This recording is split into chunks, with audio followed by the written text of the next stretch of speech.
Recently, we had the chance to talk with Fran Fraschilla, ESPN basketball analyst, and here's what he had to say about the upcoming Big 12 basketball season.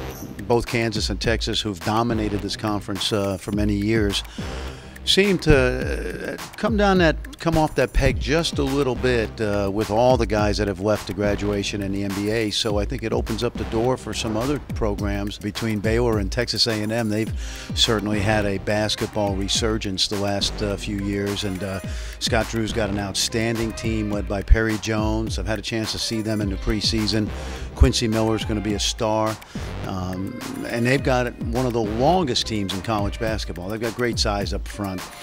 Texas A&M, I think Billy Kennedy's going to do an outstanding job. Mark Turgeon left him a solid core led by Chris Middleton. They're excited about some young freshmen from Dallas, Jordan Green, particularly Jamal Branch in the backcourt. So I look for those two teams particularly to be very solid. Oklahoma State, you know, with LeBron Nash, another Dallas area kid who's one of the best high school players in the country, should be really a nice energizer piece for them. They've got solid players back, but he's a difference maker.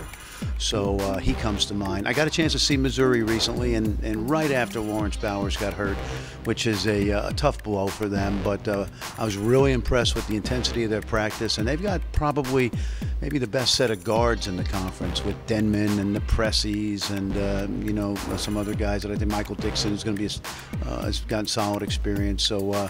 You know, there's going to be a lot of good basketball being played in this conference. And I think the round-robin schedule is going to be phenomenal for the league. I think it's going to help the league's RPI. I think finally now, if you just look back to two teams I talked about, Texas and Kansas, who traditionally be at the top, only playing once a year. Now they're going to play twice.